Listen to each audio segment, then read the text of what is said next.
This week, LA Mayor Karen Bass called for a surge of law enforcement on Metro. It is a response to a spike in violent crime on buses and trains.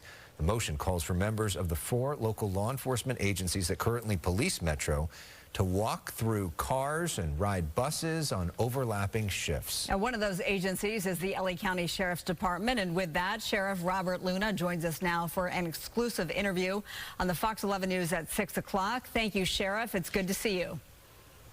Thank you for having me on and the opportunity to talk about security on Metro. Well, let's start on a more personal level. Do you feel comfortable having someone like your wife, someone like your daughter, anyone who you love, ride Metro alone?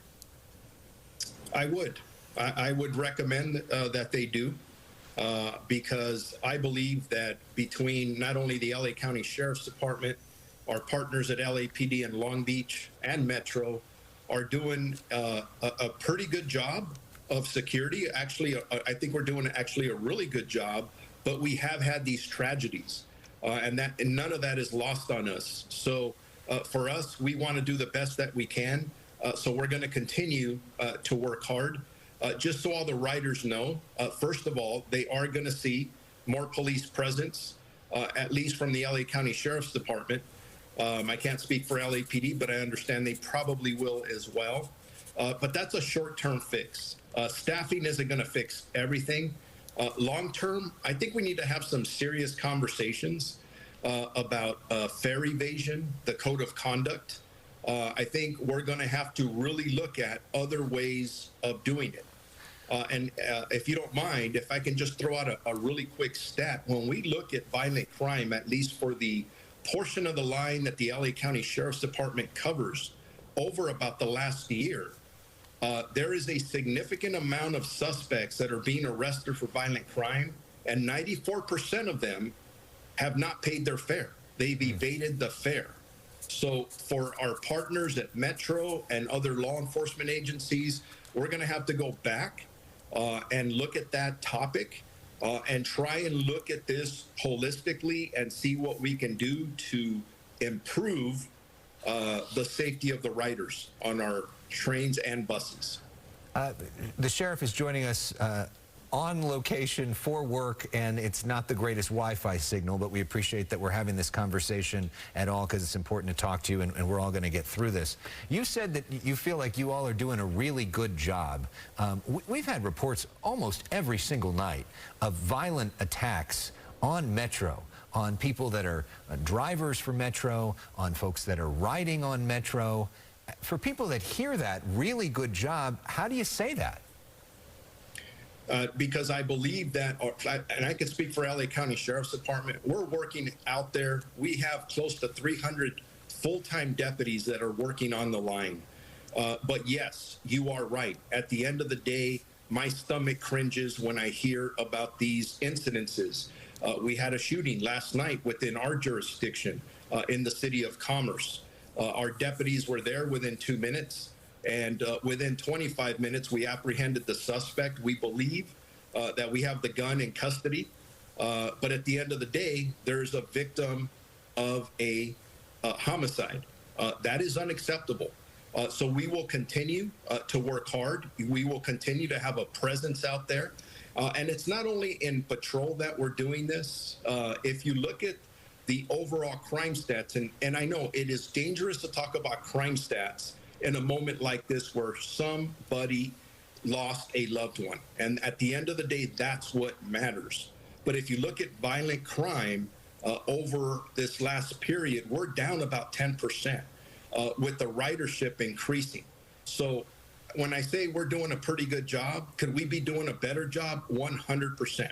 At the end of the day, we don't want to hear about any violence on any of our platforms, trains, buses, bus operators. So what I can tell the public is we are going to continue to work our tails off to make sure everybody feels safe. Well, certainly, you know, the pictures that we've been showing, perception is reality. And for these people who, they don't have a choice. They have to ride Metro to get to and from work, to and from school. This is their only form of transportation.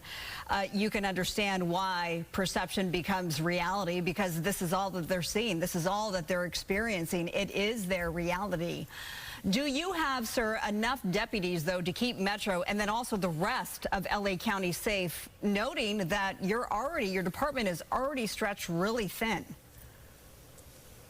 We, like many other, or really every other large law enforcement agency in the country, are going through a staffing crisis. There's no hiding from that. But at the end of the day, I'm not going to stand in front of anybody for the reasons you said. I'm not going to make excuses. Right now, I have to figure out a way to put enough personnel on our trains, platforms, and in and around our buses to make sure that we keep people safe. Because like you said, there are families out there, there are individuals that depend on this public transportation system to get to and from wherever their destination is. Our job is to keep them safe. We will continue to work our butts off to make sure we do that. We will be as creative as we can. And like I said, short term, we will be putting more staffing in and around the areas of concern.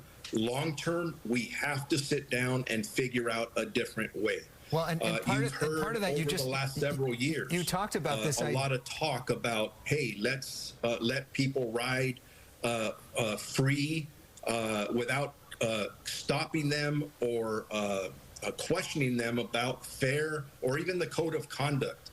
I think that experiment, you can argue, has not worked. We need to look at different ways of making sure that people feel safe riding public transportation. I am 100% committed to doing that. The members of the Los Angeles County Sheriff's Department, I've talked to Chief Choi. I've had conversations with Chief Hebish. We are all going to commit and have committed to this. So please, people need to feel safe to ride on our public transportation system, and that's what we're going to do. And so it sounds like, at least if it's up to you, that we're actually going to start enforcing fares. I mean, because if you're talking about a problem and you say 94% of the problem people are all doing the same thing, which is not paying fares, why isn't that like immediately being dealt with? It seems like that's the way to fix this thing. Yeah, and that's why we're working with our partners at Metro. We will continue to work with the Metro Board to make sure that we are going to respond with actual data as to what we're doing. And yes, those numbers I gave you are pretty telling in my opinion. So from my perspective, this is what I'm going to continue to push for.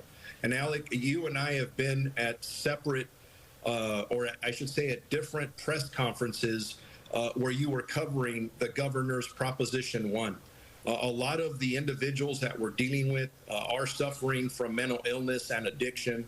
I think that's why I came out and supported Proposition 1. We need more mental health beds. We need more addiction beds. What we're seeing on our public transportation system is the same thing that we are seeing on the streets. What you are asking about or what you are concerned about, what we're all concerned about, is happening not only on our platforms, trains, and buses, it's happening in our communities.